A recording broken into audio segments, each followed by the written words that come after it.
सुबह में बहन ने कहा कि भाई मालदीव नहीं गया। शाम होते होते भाई ने स्वीकार लिया कि मालदीव गए हैं। एनसीबी ने प्रेस रिलीज निकालकर भी स्वीकारा है। मैं गया था मालदीव्स में, बाकायदा गवर्नमेंट की, हमारे जो कॉम्पिटेंट अथॉरिटी होती है उनकी परमिशन मैंने लिया है। मैं सरकार की परमिशन लेके अपने बच्चों के साथ में, अपने फैमिली के साथ में गया हूं। तो अगर उसे एक्सटॉर्शन कहते हैं तो this is not extortion. Dubai से इनकार किया जा रहा है, लेकिन दुबई की तस्वीर हमने ट्विटर पर डाली है। ये कोई हमारी तस्वीर नहीं, उनकी बहन ने अपने इंस्टा पे दुबई हयात, दुबई लाइव डाला है। अगर कोई सीधे देखेगा तो उसमें भाई की तस्वीर नहीं दिखती। जूम करके देखने पे पता चल रहा है कि भाई साहब भी वहां मौजूद हैं। दुबई की बात कर रहे हैं, मैं इसका घोर निंदा करता हूं। ये झूठी इन्फॉर्मेशन है। जिस तारीख ये जो कह रहे हैं दिसंबर में, मैं उस टाइम पे मुंबई में हूं। ये उस चीज की जांच कर सकते हैं। पूरी तरीके से मैं इसका खंडन करता हूं और झूठा आरोप है। एक दिवसही नोकरीत राहू शकत नाही आणि तुरुंगवास याच्या निश्चित आहे ते पुरावे आगामी काळामध्ये आम्ही काढणार आहोत। मैं एक छोटा सा सरकारी मुलाजिम हूं, वो बहुत बड़े मंत्री हैं। तो अगर देश की सेवा करने के लिए, ईमानदारी से काम करने के लिए, ड्रग्स हटाने के लिए अगर वो मुझे जेल में डालना चाहते हैं तो मैं उससे स्वागत कह रहे हैं कि हम कानूनी कार्रवाई करेंगे। देश में हर व्यक्ति को कानूनी कार्रवाई करने का अधिकार है। वो भी कानूनी लड़ाई लड़ेंगे, हम भी लड़ेंगे। I am a central government employ, so I have to take due permissions from my seniors and after that I will take a legal course. Narcotics control bureau यानी एनसीबी एक तरफ बॉलीवुड के स्टार किड्स के drug network से तार खंगालने में जुटी है। अनन्या से दूसरे दिन भी पूछताछ हो रही है। वहीं दूसरी तरफ इस मामले को लेकर अब सियासत की एंट्री भी हो चुकी है। महाराष्ट्र के कैबिनेट मंत्री नवाब मलिक और एनसीबी के जोनल डायरेक्टर समीर वानखेड़े के बीच तकरार बढ़ गई है। एक तरफ नवाब मलिक आरोप लगा रहे हैं कि वानखेड़े विदेश जाकर वसूली करते हैं, उन्हें केंद्र सरकार की कठपुतली बता रहे हैं, वानखेड़े को जेल भेजने की धमकी भी दे रहे हैं। तो वहीं दूसरी तरफ समीर वानखेड़े नवाब मलिक के हर आरोप को बेबुनियाद बता रहे हैं और उन पर कानूनी कार्रवाई की बात भी कह रहे हैं। और इसीलिए ताल ठोके के स्पेशल एडिशन में आज बड़े सवाल ये हैं कि ड्रग्स केस पर यह सियासत क्यों हो रही है। एनसीबी बहाना, क्या सियासी निशाना? लड़ाई ड्रग्स से है या फिर एनसीबी से? ड्रग्स की जांच, सियासत पर आंच। तो इन्हीं सवालों के साथ आज हम ये ताल ठोके के स्पेशल एडिशन की शुरुआत करेंगे और हमारे साथ जो मेहमान इस चर्चा में शामिल हैं उनका परिचय आपसे करा दूं। इससे पहले कि मेहमानों का रुख करें, इस बीच जो बड़ी खबर जो लगातार हम अपडेट आप तक पहुंचा रहे हैं, अनन्या पांडे से लगातार पूछताछ जारी है, वो अपडेट हम अपने रिपोर्टर से ले लेते हैं। प्रमोद हमारे साथ हैं। प्रमोद, ये लगभग अब 3 घंटे हो चुके हैं, पूछताछ लगातार जारी है। आज क्या सवाल जवाब हुए हैं? आपके सूत्र आपको क्या जानकारी दे रहे हैं? और क्या क्रॉस क्वेश्चनिंग की भी गुंजाइश है? जो कहा जाता है कि ड्रग पेडलर से आमने सामने बिठाकर पूछताछ हो सकती है। बिल्कुल मीमांसा, जो कल अधूरी पूछताछ हुई थी उसके बाद आज दोबारा 11 बजे बुलाया था। हालांकि अनन्या पांडे अपने पिता चंकी पांडे के साथ 2:20 पर एनसीबी के ऑफिस पहुंची थी और उसके बाद अब से 3 घंटे से ज़्यादा का वक्त हो गया है और लगातार उनसे अब पूछताछ की जा रही है। महिला अधिकारी और जोनल डायरेक्टर समीर वानखेड़े खुद पूछताछ कर रहे हैं अनन्या पांडे से। जो उनके पिता हैं उनको बाहर इंट्रोगेशन रूम से बाहर रखा हुआ है और 3 घंटे से ज़्यादा पूछताछ हो गई है। और कल जिस तरीके से अनन्या पांडे ने साफ कहा था कि जो चैट आई है उसमें माना था कि उन्होंने ये चैट में ये सब लिखा था कि वो ड्रग्स जो है गांजा अवेलेबल करा देगी, लेकिन वो सिर्फ एक मजाक था। उन्होंने कभी भी ज़िंदगी में कभी कोई ड्रग्स वगैरह वो मुहैया नहीं कराया है। जिसके बाद आज उन्हें बुलाया गया था और आज 3 घंटे से ज़्यादा का वक्त बीत चुका है और जो हमें सोर्सेज बता रहे हैं लगातार उन्हें काउंटर किया जा रहा है। उन्हें बताया जा रहा है कि इस चैट के बाद और भी जो डिजिटल और इलेक्ट्रॉनिक एविडेंस थे वो दिखाए गए हैं कि उसके बाद कहाँ और चैट हुई है, किस किस लोगों से आपने फ़ोन पे बात की है और कि कौन कौन लोग जो है पार्टियों में आते थे, आपके कौन कौन जाता, किसने किस तरीके का डिस्क्लोजर जो है अपने स्टेटमेंट में दिया है। तो इन सब चीज़ों को लेकर बातचीत चल रही है। और जो हिरासत में लिया गया था ड्रग पैडलर, अभी तक फिलहाल जो है अभी तक जानकारी नहीं मिली है कि दोनों को कन्फ्रंट कराया गया है या नहीं कराया गया है, क्योंकि अभी जो है इंट्रोगेशन रूप में ही अधिकारी है और जब ये पूरी इंट्रोगेशन खत्म हो जाएगी उसके बाद कल 2 घंटे की पूछताछ थी और आज लगभग 3 घंटे हो चुके हैं। और जो व्हाट्सएप चैट में आर्यन खान के साथ उनकी जो चैट थी जिसमें गांजा को लेकर बातचीत हो रही थी, उसको लेकर ये सवाल जवाब वहां पर एनसीबी के अधिकारी उनसे पूछ रहे हैं। और ये सियासत की जो एंट्री हो गई है इस पूरे मामले में, इसको लेकर अब सवाल हम लेते हैं। हमारे साथ हमारा जो मेहमानों का पैनल है उनका परिचय आपसे करा दूं। हमारे साथ एनसीपी के नेता विद्या चौहान इस वक्त जुड़े हुए हैं, कमलेश राय हैं शिवसेना के नेता, वो हमारे साथ हैं इस चर्चा में। एनसीबी के पूर्व अधिकारी मुनीश भल्ला हमारे साथ जुड़े हुए हैं और अभिनेता सुरेंद्र पाल इस चर्चा में हमारे साथ शामिल हैं। विद्या जी, शुरुआत मैं आपसे कर रही हूं, ये लड़ाई जो है वो ड्रग्स से हो रही है या फिर एनसीबी से हो रही है? एनसीबी के जो जोनल डायरेक्टर हैं समीर वानखेड़े, उनको बार बार टारगेट कर रहे हैं नवाब मलिक जी, उनकी ओर से बार बार ट्वीट्स किए जा रहे हैं। समीर वानखेड़े पर उन्होंने उगाही तक के गंभीर आरोप लगाए हैं और ये भी धमकी दी है कि 1 साल के भीतर वो अब जेल की सलाखों के पीछे होंगे। जी देखिए, ये कहना सरासर गलत है कि वानखेड़े जी के ऊपर आरोप किए हैं। वानखेड़े जी ने पहले कोई उनके ऊपर आरोप नहीं कर रहा था, लेकिन वानखेड़े जी ने जो 11 लोग पकड़े थे उसमें से 3 लोगों को छोड़ दिया और जो अधिकारियों को फोन आए थे ऊपर से, वो फोन आने के बाद ये 3 लोगों को छोड़ा है।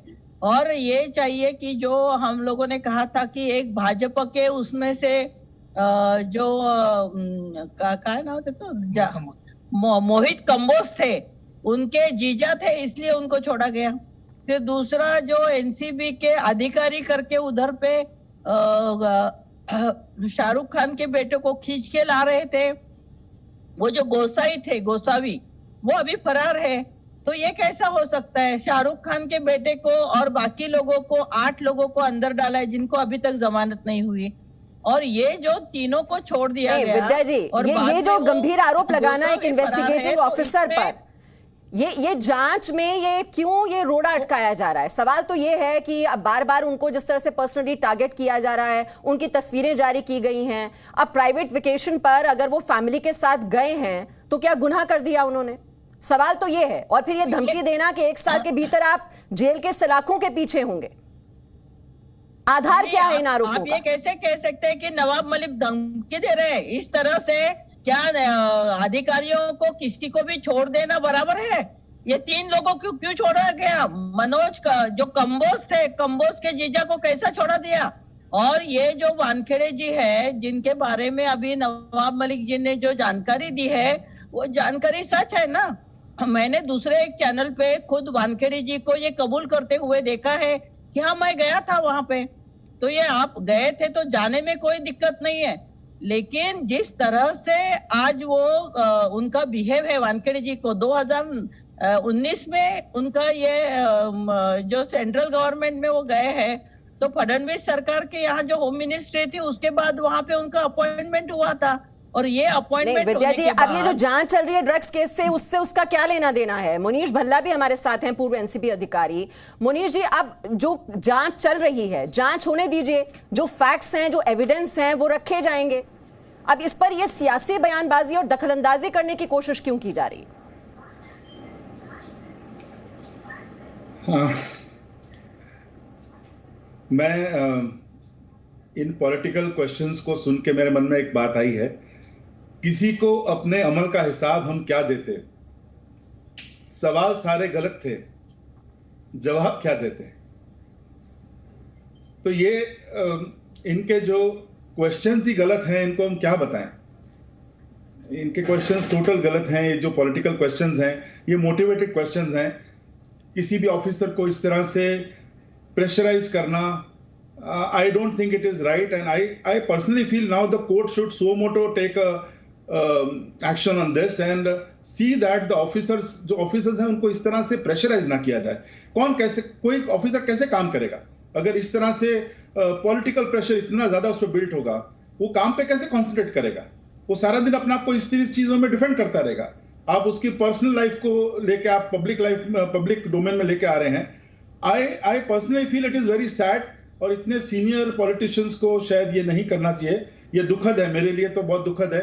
किसी भी ऑफिसर को, मैंने कल भी बोला, स्टेट हो, सेंटर हो, कोई भी हो, अपना काम करता है, उसको करने दीजिए प्लीज। उसको काम कोर्ट डिसाइड करेगा, सही गलत कोर्ट डिसाइड करेगा, ठीक है। बट उसके काम में बाधा आप इस तरह से पॉलिटिकल प्रेशर डाल के दें, तो दैट इज नॉट गुड। एक ऑफिसर को आके अपने पर्सनल लाइफ को एक्सप्लेन करना पड़े, which is nothing to do with his NCB, that is also not good, वो भी सही नहीं है। तो ये दुखद है, this is very sad. Surendra Pal भी हमारे साथ हैं। सुरेंद्र पाल जी, ये जब ये कहा जा रहा है कि बॉलीवुड को टारगेट किया जा रहा है, चूंकि वो हाई प्रोफाइल है और इसीलिए ये टारगेट हो रहा है, लेकिन जांच हो रही है। अब कानून तो बराबर से काम करेगा, चाहे आम हो चाहे खास हो। अब अगर किसी ने कोई गलत काम किया है तो जांच होने दीजिए, लेकिन जब ये सियासी बयानबाजी इस तरह से होती है और प्रेशर डालने की कोशिश की जा रही है, इन्वेस्टिगेटिंग ऑफिसर के जो प्राइवेट पिक्चर्स हैं वो लीक किए जा रहे हैं, इस सब का क्या आधार और इसके पीछे क्या मंशा? जी, आपने बिल्कुल सही कहा कि बॉलीवुड को काफी हद तक टारगेट किया गया है, लेकिन मैं इतना भी बताना चाहता हूं आपको कि हमारा लॉ एंड ऑर्डर जो है वो, उसमें हमें पूरी आस्था है कि वो कोई गलत कदम नहीं उठाएंगे। अगर लॉ एंड ऑर्डर अगर इस देश में बिगड़ता है तो ये सोचिए हम और आप दोनों ही सुरक्षित नहीं है इस देश में। इस देश में सुरक्षित रहने के लिए हमें लॉ एंड ऑर्डर और अपने जो एफिशिएंट ऑफिसर्स हैं, जैसे समीर वानखेड़े जी हैं, उनकी हमें तारीफ करनी चाहिए, निंदा नहीं करना चाहिए था। उनको सियासी टारगेट नहीं बनाना चाहिए है, ताकि कि हम किसी वर्ग को कमजोर कर दें। देखिए, बेटा किसी का भी होगा। मैं खुद कहता हूँ शाहरुख खान जी बहुत ही अच्छे और शालीन इंसान है, बहुत ही he is such a fantastic man. But इसका मतलब ये नहीं है कि गरीब का बेटा बेटा नहीं होता, शाहरुख खान का बेटा बेटा होता है। देखिए, न्याय, और दूसरी बात, न्यायपालिका पे, देश की न्यायपालिका के ऊपर हमें पूरा भरोसा है। हम जो है एविडेंस की बातें यहाँ क्यों करते हैं? ये लोग कौन होते हैं? सियासी लोगों की जो है लंबी लंबी जुबानें हैं, कुछ भी बोल देते हैं, कुछ भी कह देते हैं कि नहीं जी ऐसा है वैसा है वैसा है। लेकिन मैं आपसे ये कहना चाहूंगा कि हमें न्यायपालिका के ऊपर पूरा भरोसा है। एविडेंस, हमारे जो एफिशिएंट ऑफिसर्स हैं, अगर उन्होंने अरेस्ट किया है तो किसी पूरे पुख्ता सबूत के साथ किया है उन्होंने, और वो एविडेंस जो है लॉ में और न्यायपालिका के सामने रखे जाएंगे, और उसके बाद उसका रिजल्ट आएगा, जो भी हो, अच्छा हो या बुरा हो। जी तो संजय, ठीक है, संजय जी भी हमारे साथ हैं। संजय जी, ये कहना कि ये सारे केस फर्जी हैं, यानी पिछले 1 साल में ये 150 करोड़ की जो ड्रग्स सीज की गई, ये भी फर्जी है। इस केस में 20 लोगों की गिरफ्तारी हुई, ये भी फर्जी है। पिछले 1 साल में 111 लोगों की गिरफ्तारियां हुई ड्रग केस में, ये सब फर्जी है। नहीं, फर्जी है या असली है, इसके विषय में तो जांच होने के बाद ही पता चलता है। जब तक कोर्ट अपना निर्णय नहीं दे देता जांच के तथ्यों को देखकर, तब तक कोई फर्जी है असली है इस विषय में कुछ नहीं कहा जा सकता। मगर एनसीबी कितना अच्छा काम कर रही है ये हम देख रहे हैं कि पिछले 2-2.5 साल के अंदर 400-450 गुना ड्रग्स के मामले, ड्रग्स की कंजप्शन हमारे देश के अंदर बढ़ गई, और एनसीबी बहुत अच्छा काम कर रही है। मतलब आप ये देखिए कि जो लोग हजारों टन हमारे देश के अंदर ड्रग्स ले आते हैं, वहां 100-150 पढ़ करके ये अपनी पीठ थपथपाते हैं, और कुछ पार्टी उनकी पीठ थपथपाने लग जाती है। लेकिन हजारों टन जो ड्रग्स हमारे देश में आ जाती है। एनसीबी का काम क्या है ये बताइए? एनसीबी का काम क्या है? एनसीबी का काम ड्रग सप्लायर्स को पकड़ना, ड्रग कंज्यूमर को छोड़ दिया जाए। नहीं, ड्रग कंज्यूमर को छोड़ दिया जाए। नहीं, बड़ा ड्रग कंज्यूमर खान को पकड़ लिया। नहीं, आप मानसा जी मुझे आप ये बताइए, बड़ा इन्होंने चिंगेजी खान को पकड़ लिया या रानी झांसी के इंक्वायरी कर रहे हैं। ये जो लोग 400-450 जो लोग हजारों टन ड्रग्स हमारे देश के अंदर ले आते हैं, उनके ऊपर बताइए आप 100-150 किलो क्या मायने रखती है? 100-150 किलो कोई भी मायने रखती। अगर 1.5-2 साल के अंदर इन्होंने 100-150 किलो कोई केस बना भी दे, कुछ तो करेंगे। ये कुछ ही किया है, बहुत कुछ इन्होंने नहीं किया। हजारों टन जो ड्रग्स हमारे देश के अंदर आता है, 40-50 हजार करोड़ का। ठीक है, मैं जवाब ले लेती हूँ, मनीष जी। ये सिलेक्टिव कार्रवाई हो रही है, बड़ी मछलियों को छोड़ दिया जाता है। 10 अगस्त को नावा शेवा पे करीब 1000 करोड़ के ड्रग्स पकड़े गए। अक्टूबर में करीब 200 करोड़ के ड्रग्स पकड़े गए नावा शेवा पे। मुंद्रा पोर्ट पे 3 टन पकड़ा गया। इंडिया में टोटल आप सीजर्स देखें, अगर आप ये सीजर्स देखेंगे इंडिया में पूरे जो हो रहे हैं, तब आपको एक ख्याल आएगा कि कितना बड़ा ड्रग का रैकेट पूरे इंडिया में चल रहा है। बाहर से जो दूसरे देश हैं, आज हमको सबको पता है कि Afghanistan is sitting on the biggest heroin pile in the world. टनों टनों अफगानिस्तान पास पड़ा है। They want to push the material here. तो अगर कोई एजेंसी ग्राउंड लेवल पे जहां अल्टीमेटली कंज्यूम हो रहा है उसको पकड़ रही है, तो वही तो ट्रेल्स ऊपर जाएंगी और ऊपर की ट्रेल्स भी पकड़ी जा रही हैं। तो दोनों एंगल से काम करना एजेंसी को। आप ये नहीं कह सकते कि खुलेआम लोग ड्रग्स को कंज्यूम करें, हम खाली बड़ी कंसाइनमेंट पकड़ेंगे, ऐसा नहीं है। तो एजेंसी को दोनों काम करने हैं और एजेंसी अपना दोनों काम करिए। मेरा कहना इतना ही है, काम करने दीजिए, कोर्ट को डिसाइड करने दीजिए। आप इस चीज को आज इसको इवन विटनेस को क्यों हम डिस्कस करते हैं? मैं देख रहा था कल भी हम बात करें, विटनेसेस को हम क्यों डिस्कस करते हैं? Witness is such a sensitive person. Witness अगर विटनेस सही नहीं है तो कोर्ट डिसाइड करेगा, इनके ही वकील डिसाइड करेंगे। उसको जब क्रॉस एग्जामिनेशन किया जाएगा, सही गलत सब पता लग जाएगा। ठीक है Vidya ji, this is not the right. आपने सुना, कोर्ट को डिसाइड करने दीजिए। वहीं पे फैक्ट्स रखे जा रहे हैं, वहीं पर सबूत रखे जा रहे हैं। यहां ये पर्सनल प्रॉब्लम सेटल करने की कोशिश क्यों की जा रही है? अब नवाब मलिक जी के अगर कोई संबंधी पकड़े जाते हैं तो क्या वो अपनी ये निजी खुंदस निकाल रहे हैं समीर वानखेड़े को बार बार टारगेट करके? देखिए, मैं इनको बताना चाहती हूँ कि कोर्ट के सामने जो सबूत पेश किए जाएंगे वो बहुत महत्वपूर्ण होता है। कोर्ट के ऊपर, सबूतों के ऊपर कोर्ट निर्णय देता है। तो अगर जिनको पकड़े गए उनके पास कोई ड्रग्स नहीं मिला, जिनको पकड़े गया उनका यूरिन टेस्ट, ब्लड टेस्ट नहीं किया, उन्होंने कंज्यूम किया था या नहीं किया था वो भी नहीं किया, तो एनसीबी के अधिकारियों को जो करना चाहिए वो नहीं करते। जो पकड़े गए थे उसमें से 3 लोगों को छोड़ दिया जो भाजपा से संबंधित थे। मनोज कंबोज जो है, कंबोज का साला था, उसको छोड़ दिया। जिन्होंने पकड़ा वो गोसावी लापता है। तो ये सब मुद्दे ध्यान में रखना चाहिए। तो अभी ये बार बार कर रहे थे पॉलिटिकल प्रेशर आ रहा है, तो विद्या जी भी वही जब आपकी पार्टी के इतने बड़े नेता जो मंत्री लेवल के हैं वो ये कहते हैं कि इन्वेस्टिगेशन ठीक तरह से नहीं हो रही, उगाही के वो गंभीर आरोप लगा देते हैं, वो इन्वेस्टिगेटिंग ऑफिसर को कहते हैं कि 1 साल में जेल के अंदर हो गए, तो ये आपकी प्रक्रिया ठीक है क्या? आप इसको जस्टिफाई कर रही हैं? इन्वेस्टिगेशन ऑफिसर अगर गलत कर कोर्ट तो देखेगी ना विद्या जी। अगर इतना झूठा है केस, इतना फर्जी है केस, तो कोर्ट है ना देखने के लिए। आपको कोर्ट पर विश्वास है कि नहीं है?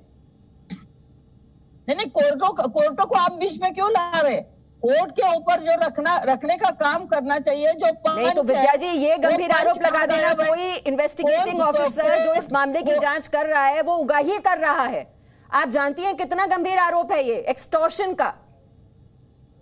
तो या तो आप एविडेंस रखिए उस केस के।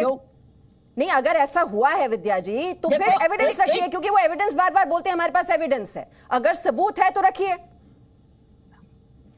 जरा आप मुझे बोलने दीजिए। एक्सटॉर्शन के बारे में वानखेड़े जी को इतना बुरा लगा, तो जो गृह मंत्री थे अनिल देशमुख, इनके ऊपर आप बार बार एक्सटॉर्शन कर रहे हैं, तो उनको नहीं बुरा लगता है? तो ये जो है इन्वेस्टिगेशन ऑफिसर भी एक्सटॉर्शन कर सकता है, ये नवाब मलिक बता रहा है। और इन्होंने एक्सटॉर्शन किया है, अधिकार का दुरुपयोग किया है, जो जिस तरह से किया है उसके बारे में अगर आप इतने कन्विक्शन के साथ कह रही हैं। मोनिश जी, काउंटर आपका, ये एक आरोप लगा देना, उसका कोई आधार तो हो, सबूत तो हो, फिर आप रखिए अपनी बात। आरोप लगाइए आप, लेकिन सबूत तो होना चाहिए। मानसा जी, अगर कोई ऑफिसर गलत है, तो he will face the consequences। अगर कोई गलत है, कोई गलत काम कर रहा है, कोई एक्सटॉर्शन कर रहा है, जो अभी एलिगेशंस लगा रहे हैं, he will face the consequences अगर एविडेंसेस होंगे तो। ठीक है, कोई ऐसा तो है नहीं कि कोई कुछ भी करे, कोई बोलने वाला नहीं है उसको। There are agencies who monitor everything. Courts monitor करते हैं। ये 100% कोर्ट मॉनिटर केसेस होते हैं नार्कोटिक्स के। एक चीज कोर्ट के सामने जाने वाली है। अगर ऑफिसर गलत है या कोई भी गलत है तो ये जो कहा गया कि वो दुबई में थे तो उन्होंने कहा कि अपना पासपोर्ट और वीजा चेक कर लीजिए, वो तो कह रहे हैं कि चेक कर लीजिए। मैं तो पर्सनल चीज को इसमें लाना नहीं चाहता। किसी की भी, वो तो मैं उसके, बट अगर कोई चीज गलत की है किसी ने, he will face the consequences। Maharashtra सरकार किसी को की किसी पुलिस गलत वो आदमी करेगी। को हम डिफेंड नहीं करते, कोई डिफेंड नहीं करेगा कभी भी।